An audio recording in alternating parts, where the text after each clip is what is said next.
Эрхэм үзэгч та бүхэнд өдрийн мэнд хүргэе. Их сурвалж ярилцлагын манай ээлж дугаар эхэлж байна. Өнөөдөр ирсэн зочин маань эдийн засагч Б.Дөлгөөн ирсэн байна. Танд өдрийн мэнд хүргэе. За та бүхэнд ч бас энэ өдрийн мэндийг хүргэе. Тэгэхээр өнөөдөр хоёулаа Америк нэгдсэн улс Хятадын хооронд өрнөж худалдааны дайн гэж нэрсэн энэ үйл явцын талаар голлож ирнэ. Дональд Трамп засгийн эрхэнд гарч ирээд өнгөрсөн онд харьцангуй чимээгүй байж 2018 оны 1 сараас эхлээд Хятад худалдааны харилцаатай улс орнуудын тодорхой бүтээгдэхүүн импортын татвар ногдуулж гисэн. Трампын засгийн газрын сангийн амны тооцоолсноор Америкийн худалдааны алдагдал 17 онд бараг 800 орчим тэрбум долларт хүрсэн байна. Үүний хамгийн их алдагдaltaй нь Хятад 380 орчим тэрбум доллар гэж байна л да. Тэгэхээр яагаад Трампын засгийн газар Хятадыг ингэж хангалах бол? За Трампын энэ тарифын асуудал бол манай хүн ерөнхийлөгч дэвшигтэй л ярьж исэн асуудал мөн үхээр мөн л дөө. Гинт ерөнхийлөгч болчоод огт яриаггүй юмыг бол сөхөж гаргаагүй. Гэхдээ мэдээж ерөнхийлөгч болохоос өмнө ярьж исэн энэ зүйлүүд ерөнхийлөгч болсны дараа ярьж байгаа зүйлүүд бол бага зэргийн өөр гэхээр өөр. Ерөнхийлөгч болохоос өмнө тэр Америкийн сунгаанд явж байгаа үеэр би Америкт бол байсан. Тэгээд ажиглаж байхад бол маш хатуу үгнүүдийг бол одоо Хятадыг буруу шаасан маш хатуу үгнүүдийг бол бараг Америкийн бүгд 8 дахь намын ихэнх кандидатууд нэр дэвшигчд бол ярьсан. Тэгээд яг хэрэгжиж байгаа яг тэнд тухайн үед хэлж исэн зүйлүүд дотор энэ шудраг бус худалдаа гэж яриад байгаа. Энэ алдагдлыг их хүчлэн ярьж байгаа. За тэгвэл энэ алдагдал өнөөдөр яг Америкийн хувьд ямар байна вэ гэвэл би нэг слайд үзүүлье тэгэхгүй. Өнөөдөр одоо энэ слайдн дээрээс харагдах бах. Эндээс юу харагдж байгаа вэ гэхээр Америкийн 2000 оноос 2016 он хүртэл одоо гадаад худалдаан дээр ямар улсууд дээр гадаад худалдааны алдагдал хүлээсэн бэ гэдэг энэ слайд дээр бол гарч байна. За энэ слайдаас ингээ харахад бол хамгийн их алдагдал хүлээж исэн нь одоо бол Хятад болчихдог. Өмнө нь бол энэ бусад улсууд гэдэг юун дээр нэг жоохон томруулах уу харагдаж байна. Энэ шараар тэмдэглэсэн нь бол Хятад улс болчиход байгаа юм л да.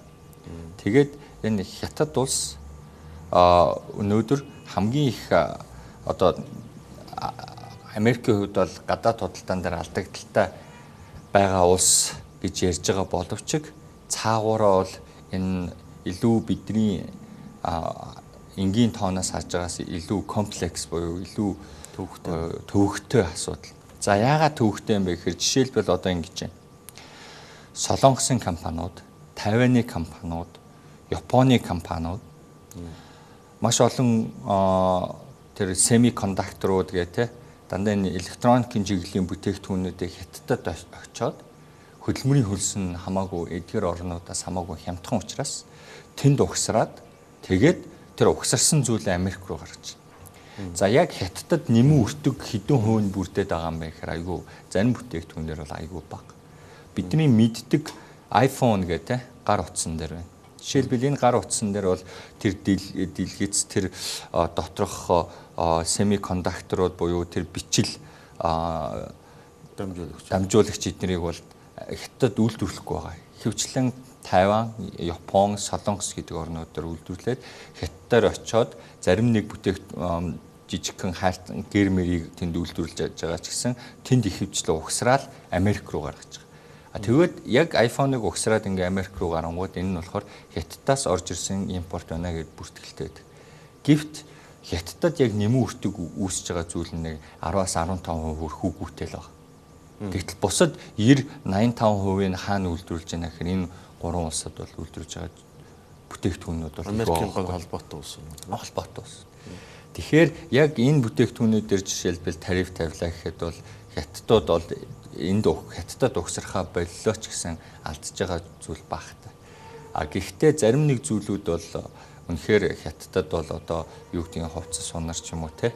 Яг энэ Хятадд нэмэн өртөг өндөрөөр үйлдвэрлэж байгаа хийгдэж байгаа бараан дээр бол энэ Хятадын хувьд бол их алдагдaltaй зүйл болж байгаа. Импортын татвар ногдуулна гэдэг нь тухайн бүтээгдэхүүний үн өснө гэсэн үг тийм. Эрэлт тодорхой хэмжээр буурна гэсэн үг. За энийг бол ингэж байгаа. За Америкийн хил дээрх бараан дээр оногдуулах татвар нэмэгдлээ. Тэр чинь тариф нэмэгдлээ гэсэн чинь татвар нэмэгдлээ гэсэн үг л дээ. Тэгвэл тэр татварыг 3 талаар нь бол шингээж болж байгаа. Хятад компаниудын хувьд. За хятад компаниуд яаж шингээж байгаа гэхээр нэгдүгээрт хятад улс өөрсдийнхөө валютын одоо ханшийг унгааж байгаа. Ханшийг унгаахаар хэдийгээр татвар нэмэгдэж байгаа боловч тэр бүтээгдэхүүний үнэ нь бага зэргийн одоо хямдарж байгаа гэсэн үг. Нэгсэндээ 100 төгрөгийн бараа орж ирлээ гэхэд 10% татвар тавьчихаар 110 төгрөг болчиход байна шүү дээ. Гэтэл цаана хятад улс өөрсдийнхөө валютын ханшийг бууруулахаар нэг шингээж байгаа. Хоёр дахь шингээлт нь болохоор тэр хятадд үйлдвэрлэж байгаа компаниуд өөрсдөө ашигынхаа хэмжээг бууруулж байгаа. Гурав дахь тэр орж ирж байгаа татврын үнийг хэрэглэгчд рүү дамжуулж байгаа. Жишээлбэл одоо нефтийн үн өсөхөөр манай бензин нэмэгдээд байна шүү дээ. За энэ нефтийн үнийг өссөнгүүт манай бензин нэмэгдэхтэр бараг л адилхан зүйл болчиход байгаа юм л та. Нэг нь болохоор гадаад зах зээл дээр үн нэмэгдэж байгаа, манай тариф өөрчлөгдөөгүй ч гэсэн хэрэглэгчид шууд мэдэгдэж байгаа биз. Тэгэхээр гаднаас судалдаж авж байгаа тэр бараа маань үн нь өсөж чинь л гэсэн үг шүү дээ. Тариф бол яг адилхан. Тэр барааны үнийг л өсгөж байгаа зүйл. Тэгэхээр манай компаниуд бол яадгүй их хвчлэн тэр үнийн өсөлтийг шууд хэрэглэгчд рүү авчид өгчдөг. Шууд энд өслөөл бол тэнд өслөө гэдэг ингээд шууд буулгадаг. Хятадын компаниуд болохоор одоо нэмэлт 2 аргаар үзэж байгаа юм л та. Улс нь бол валютын ханшийг бууруулад тэр үнийн өсөлтийн зарим одоо шокийг бол шингээж байгаа. Компаниуд нь өөрсдийнхөө ашигыг бууруулад 15% ашигтай компани байсан бол ашгаа бууруулахар чинь нөгөө үн чинь багаснаа та. Тэгэхээр нэгсэндээ 100 төгрөгөөр орж ирээд 110 төгрөгөөр шууд зарагдах байсан бараа нь буурсаар агаад магадгүй ойролцоогоор нэг 100 2-3 төгрөгөөр хэрэглэгчдэр очно гэсэн үг. Тэгэхээр нөгөө 7 төгрөгийн тэр тарифын зөрүү, валютын ханшны зөрүү, компани ашиг буурах хоёр шингээгээд тэр 10%-ийг нэгсэндээ шууд хэрэглэгчдэр 10% болгож очихгүйгээр нэг 3-аас 20-оос 40% нь хэрэглэгчдэр буухаар тэгж бол ихэнх компаниуд зохицуулж байгаа харагдаж байна. Тэгэхээр одоогийн байдлаар Трампын засгийн газар 250 тэрбум долларын бүтээгдэхүүнд 25 хүртэлх дотор нөлөөлсөн. Энэ ондоо багтаад дахиад 270 орчим тэрбум доллар гэж хэлж байна. Үндсэндээ Америк нэгдсэн улс Хятадаас орж ирж байгаа бүх бүтээгдэхүүн тавина гэсэн үг. Тэгэхээр Америкийн одоо импортын энэ зах зээл Хятад хэдэн хувийг бүрдүүлдэг юм бэ? За тэгвэл энэтэй холбоотой статистик харъя л да бүгдээрээ. Энэ статистик хараад ярил илүү ойлгомжтой болох болов. За Америкийг шууд харчи. За энэ бол Америкийн 2016 онд нийт 2.1 триллион буюу 2.1 их 80 бараа импортлсон байна л да. Энэний 20% нь бол Хятадаас орж ирсэн байна. За дараа ногоон өнгөр бол харагдаж байна. Энэ ногоон өнгөр харагдаж байгаа. За дараачийн хамгийн том худалдааны харилцагч бол Канада, Мексик хоёр байна. Нийтдээ бараг 14% юм бараа нийт импортод нь эзлэх. Тэгвэл энэ Хятадын 20% бол Хятаддаа өөрсдөө юу гэж харагдаж байна гэхээр энэ Хятаддаа юу гэж харагдаж байна гэхээр нийт Хятадын 2.3 их 80 экспортын 18% л болж байгаа. Энд бол Америк нэгдсэн улс, Мексик, Канада, Хойд Америк гэж байна. Хамтдаа. Би хоёр тоо ярьж байна л да. Эхнийх нь болохоор Америк хаанаас 2016 онд импортлоо гэхээр Хятадаас нийт импортынхаа 20%-ийг авсан байна. За тэгвэл Хятад хаашаа экспортлоо гэхээр Америк руу нийт экспортынхаа 18%-ийг экспортлсон байна. Тэгэхээр ерөнхийдөө ингээд Хятадын экспорт, Америкийн импорт хоёр бол ойролцооч гэсэн 20% нь л хангаж байна гэсэн үг шүү дээ. 5.1-ийг нь л Хятадаас импортлж авч байна гэсэн үг. Америкийн хувьд бол Хятадын хувьд ч гэсэн яг адилхан 5.1-ийг нь л Америк руу экспортлж байна гэсэн үг. Монгол улс яадаг вэ гэхээр бараг нийт бүтээгдэхүүнийхээ 90%-ийг хятад руу экспортлдог тийм үү. Тэгэхээр нэгсэндээ амар хараат болчиход байгаа. Тэнгууд энэ одоо Монголын энэ экспортын хэмжээ нь нийт одоо энэ дотоодын нийт бүтээгдэхүүнтэй харьцуулахад 20% болж байгаа. За тэгвэл энэ хятадын 2016 онд Америк руу экспортлж байгаа тэр бүтээгдэхүүний хэмжээ нь дотоодын нийт бүтээгдэхүүнтэйгээ харьцуулахад хэдвэ гэдгийг одоо бүгдээрээ энэ слайднаас харъя л да. Энэ слайднаас харахад бол хятадын Америк руу экспортлж байгаа тэр хэмжээ бол дотоодын нийт бүтээгдэхүүнтэй харьцуулахад 3.7% болж байгаа. Одоо энэ дээр өгөх бах. За тэгвэл энд бол ингээд бүх улсуудыг ингээд хамгийн том экспортлж байгаа улсуудыг бол жагсаагаад бичсэн байна л да. Мексикийн Америк руу экспортлж байгаа хэмжээ нь манай улс хятад руу экспортлж байгаа хэмжээтэй ойролцоо. Тэр нь бол нийт дотоодын бүтээгдэхүүнийхээ 26.6% болж байна. Канадын хувьд Америк руу экспортлж байгаа хэмжээ нь Канадын дотоодын нийт бүтээгдэхүүнтэйгээ харьцуулахад 19.7, Англих 5.1 гэж явсаар хагаад Хятадаас Америк руу экспортлж байгаа хэмжээ нь Хятадынхаа дотоодын нийт бүтээгдэхүүнтэй харьцуулахад 3.7%. Нэгсэндээ Америкийн энэ экспортлж байгаа тэр тоог шууд дотоодын нийт бүтээгдэхүүнээс хаслаа гэхэд 3.7%-аар буурч байгаа байхгүй. Тэгэхээр энэ бид нэр ингээд наана айгүй том тоо хараад байгаа боловч яг дотоодын нийт бүтээгдэхүүн буюу тэр дотоодод нэг жилд үйлдвэрлэж байгаа бүх бүтээгдэхүүндээ харьцуулахад бол энэ бол их бага тоол гэж би хэлэх гээд байна л да. Тэгэхээр хятадын засгийн газар өнгөрсөн 2 сарын өмнө цагаан цаас гэж гэдэг white paper гэж ярьдаг тийм. Тухайн засгийн газар худалдааны дайнтай холбоотой бараг 100 гаруй хуудас ийм зүйлийг бол аль бишээр гаргаж тавьсан. Тэнээр хөр ерөөсөө 1949 оноос хойш Америк нэгдсэн улс хятадын худалдааны харилцаа. Энэ бол энэ харилцаа ингэж ийм замыг туулж өнөө хүртэл хүрсэн байна. Бид Америк нэгдсэн улсын тарифын бодлого явуулж байгаад харамсаж байна л гэсэн зүйл ярьж байгаа юм л да. Тэгэхээр Америк нэгдсэн улсын импортын татварын улмаас хятадын дунд давхарга нэлээд хүн цохилтонд байна. Тухайлах юм бол яг энэ тодорхой нэр төрлийн бүтээгдэхүүнийг үйлдвэрлээд Америк руу гаргадаг салбарт 700 мянган ажлын байр энэ онд хоригдно гэсэн энэ тооцоо гаргасан байна. Энэ тооцоодоо санал нийлэх үү та? Яагаад хоригдно гэж юм бэ? За яг тооных нь хувьд бол 700 юу 800 юу гэдэг дээр би бол сайн мэдэхгүй байна. Тэгвэл ямар ч байсан ажлын байр багасах уу гэхээр багасна. Тэгээд үнэхээр тооцоолсон 700 гэж гаргаж байгаа бол 700 мянгаар бол багасах болов уу гэж би бас бодож байна. За яагаад багасах вэ гэхээр мэдээж үйлдвэрүүдийн хүчин чадал бол үнэхээр одоо 80% ажилтдаг үйлдвэр бол энэ худалдааны дайнаас болоод тариф нэмэгдснээс болоод бүтээгдэхүүний үн нэмэгдснээс болоод эрэлт буурна штэ. Америкийн худалдан авах тоо хэмжээ нь буурна. Ингээ буурахаар үйлдвэрийн 80% ажилтдаг үйлдвэрүүд магадгүй 60% лөө буурна, 50% лөө буурна тий. Нөгөө үйлдвэрийн ашиглаж байгаа хүчин чадлын хэмжээ буураад ирэхээр ажилчдынхаа тоог цөөлөхгүй бол урсгал зардалтаа үйлдвэрийн эзэд бол халуулна шүү дээ. Тэгэхээр тэр ажилчдынхаа тоог ингээд цөөлөөд яг эрэлттэй тааруулж бүтээгдэхүүнийг үйлдвэрлэнэ.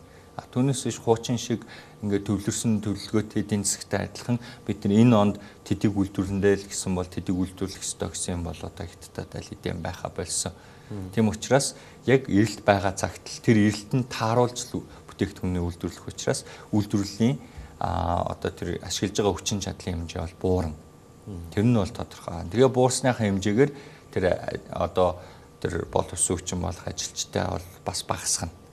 Тэгэхээр тэр хідэн үйлдвэрээс ойролцоогоор хідэн тооны ажилчин халагдах вэ гэдгийг тооцож байгаад бол гаргаж ирсэн тооцоо болов уу? 1. За хоёрт нь болохоор зөвхөн үйлдвэрийн хүчин чадал бууруулахаас гадна бүр үйлдвэрээ гаргаа явж байгаа газрууд байна. Жишээлбэл одоо би нэг жишээ ярил л да. Энэ дээр би бас ярих гэж бодоод хүрээд ирсэн. Тэр нь болохоор Хятадын Сангроу гэдэг тийм нарны эрчим хүчийг хөрвүүлэх бүтээгдэхүүн үйлдвэрлэдэг тийм үйлдвэр бол байна. Тэр үйлдвэр яаж яах гэхээр одоо Энтхийн Бангалор улсад үйлдвэрийг нээж. Бангалор хотод тийм Бангалор хотод тий.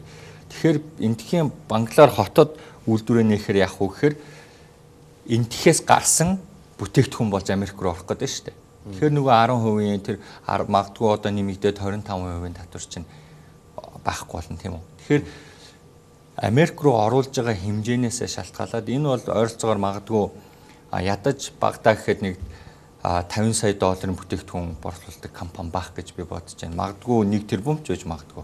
Тэрийг нь би айхтар судалсангүй. Гэхдээ том хэмжээтэй бүтээгдэхүүн Америк руу экспортлж байгаа ийм компаниуд өөрсдийнхөө үйлдвэрлэлийг нүүлгэж байна. Хятадаас нүүлгэж байна. Гэхдээ нөгөө бүтээгдэхүүн яг гол бүтээгдэхүүнүүдээ Хятадтай үйлдвэрлэчээд нүүлгээд Энтхэгт Бангалорт хотод аваачаад тэнд угсраад тэгээд Бангалороос яг нөгөө Америк руу гаргах хэлбэрээр. Тэгэхээр нөгөө бүх угсралт нь Хятадтай явдаг үйлдвэрүүд нь хаагдах нь шүү дээ. Тоног төхөөрөмж тэр сэлбэг хэрэгслийнх нь үйлдвэрүүд бол Хятадтай хэвээрээ гол нь Энтхэг рүү экспортлоод Энтхэгтээ угсраад Америк руу гаргана. Тэгэхээр эхний ээлжинд бол үйлдвэрийн хүчин чадал, ашиглаж байгаа хүчин чадал буурсантай холбогдлолтойгоор хүмүүс ажилласаа халагдах нь байна. Хоёрдугаар зарим угсралтын тийм үйлдвэрүүд нүүснээс болоод ажилласаа гарах нь байна. Гуравт болохоор гадаадын компаниуд бас Хятадд одоо сүүлийн дамжлагын үйлдвэрүүдээ хийдэг байсан бол тэрийгэ бусад улсууд руу шилжүүлж эхэлж байна. Тэрний нэг жишээ нь бол Вьетнамыг бол гадны хөрөнгө оруулагчид өнөөдөр Хятадаас хамаагүй илүү сонирхоод эхэлжлээ. Тэгжэл харагдчих. Тэгэхээр энэ гурван хүчин зүйлээс хамаатаагаар тэр 700 мянган ажлын байр бол 700 мянган хүн ажилгүй болно гэдэг бол миний хувьд бол ер нь бол бодиттой л сонсогч байна. Түүнээс гадна ер нь энэ тарифын бодлогын улмаас ажиллах хүчний тоонд өөрсдөө оруулж байгаа хүч нь автоматчлалтай холбоотой ажил. Болно. Жишээлбэл одоо би энд нэг бас автоматчлалтын үр нөлөөг ингээ харуулсан нэг слайд бас харуулъя л да. Энд болохоор ямар зүйлийг илтгэхэд байна гэхээр цалинд өгж байгаа $1 тутамд хэдэн ширхэг бүтээгдэхүүн гарч ийн вэ гэдгийг бол энд бол харуулсан байна. За 1997 онд цалинд өгж байгаа $1 тутамд Мексик бол 2.7 бүтээгдэхүүн, Америкт бол 1.3 ширхэг бүтээгдэхүүн. Яг тэгэхээр Америкийн цалин бол Мексикийн цалингаас нэг 8-9 дахин өндөр байгаа даа шүү дээ. Хамгийн багадаа. Тэгэхээр ингээд дундажлаад аваад үзэхээр Мексикийн хөдөлмөрийн нэг хүнд одоо нэг цалинд оногдож байгаа $1 тутамдаа бол Мексикт үйлдвэрлэсэн хамаагүй ашигтай харагдаж байгаа. 2 дахин ашигтай харагдаж байгаа. 2 дахин илүү олон бүтээгдэхүүн. Яг зөв. Яг зөв.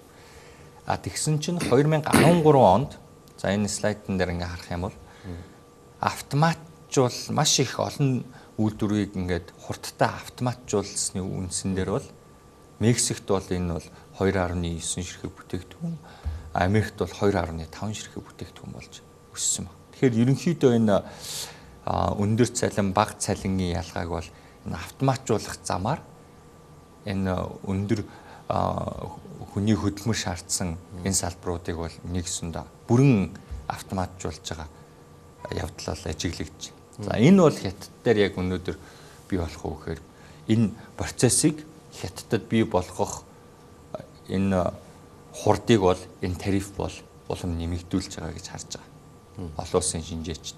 Тэр нь юу гэсэн үг вэ гэхээр за ямар ч байсан Хятад бол өнөөдөр хөдөлмөрийн хөлс хөгжсөн орнуудтай харьцуулахад бол бага байгаа учраас тэнд илүү хүний хөдөлмөр шаардсан үйлдвэрүүд бол баригдаж байгаа шүү дээ, тийм баригдаж байсан, одоо баригдаж байгаа.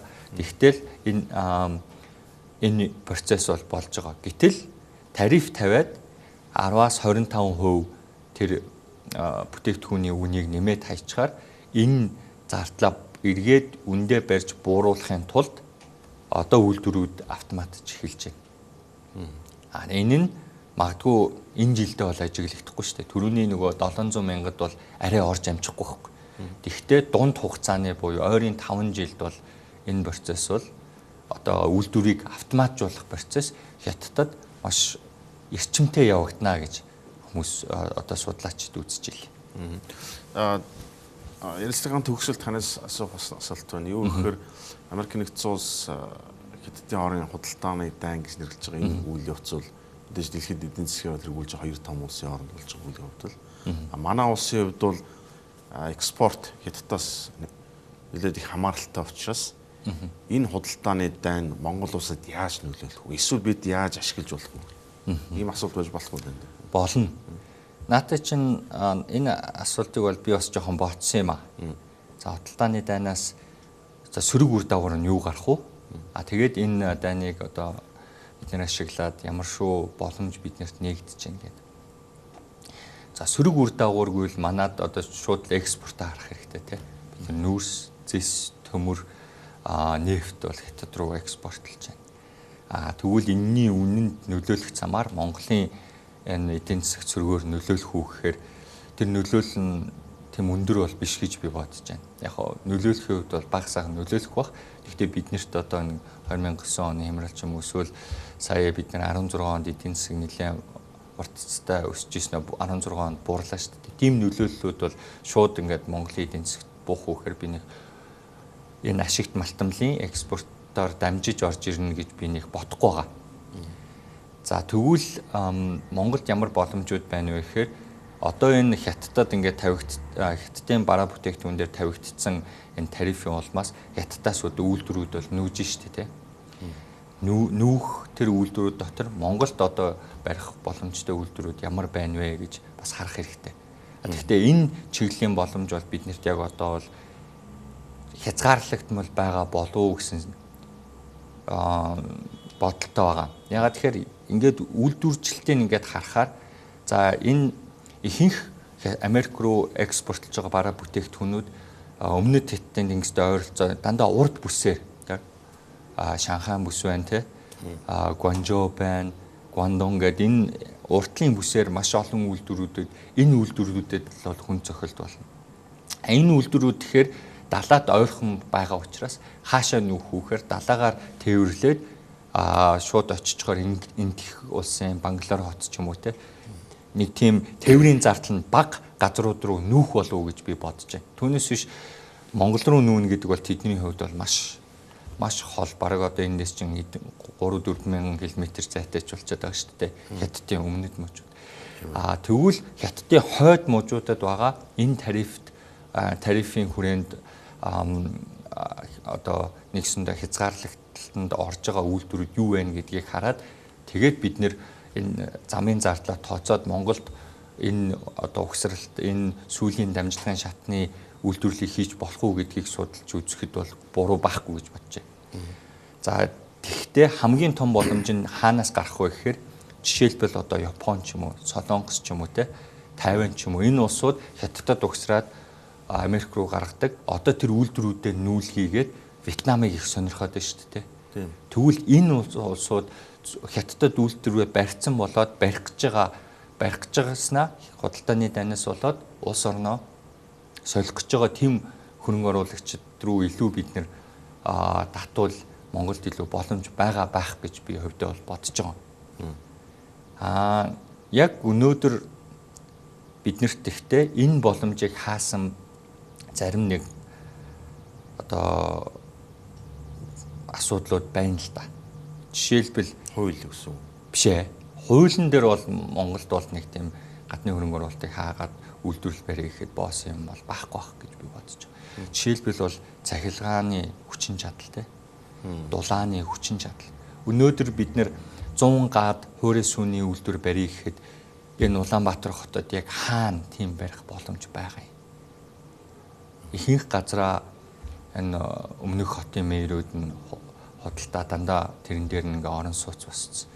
Орон сууц өнөөдөр ийм их баригдаад байгаагийн гол шалтгаан нь юу вэ гэхээр тэр авж байгаа газрын үнэ нь амар өндөр үнэтэй шүү дээ.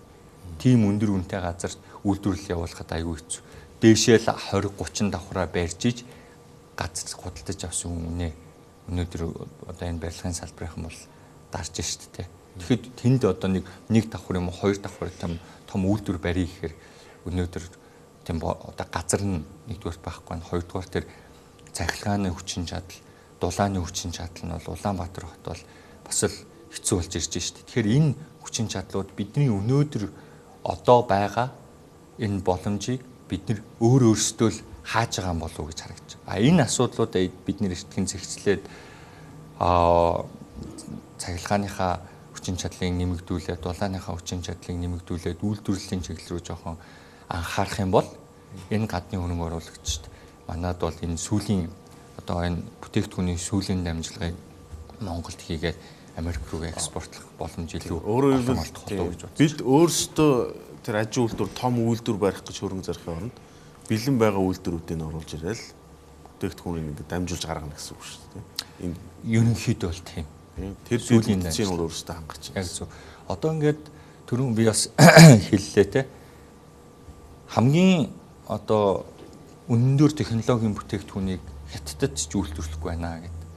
Тэр нь Тайванд үйлдвэрлэж байна, Солонгост үйлдвэрлэж байна, Японд үйлдвэрлэж байна. Сүүлийн дамжлагын хэсгүүдийг илүү Хятадд үйлдвэрлээд байгаа байхгүй. Тэгэхээр бид нар өнөөдөр чипс одоо тэр семикондуктор эднийг үйлдвэрлэнийг бол өнөөдөр Монголд бол ямар ч үйлдвэрлэх боломж байхгүй шүү дээ. Мэддэг боловсруучийн алга, дээрээс нь тоног төхөөрөмж нь масар үнэтэй тий. Тэгэхээр энэ өндөр технологийн сэлбүүдийг бол Тайван, Хятад, Солонгос, Японд үйлдвэрлэнэ. Тэрэн дээр бол бид нар бол тийшээ бол үйлдвэрлэнэ гэж зүтгээд бол огт хэрэг байхгүй.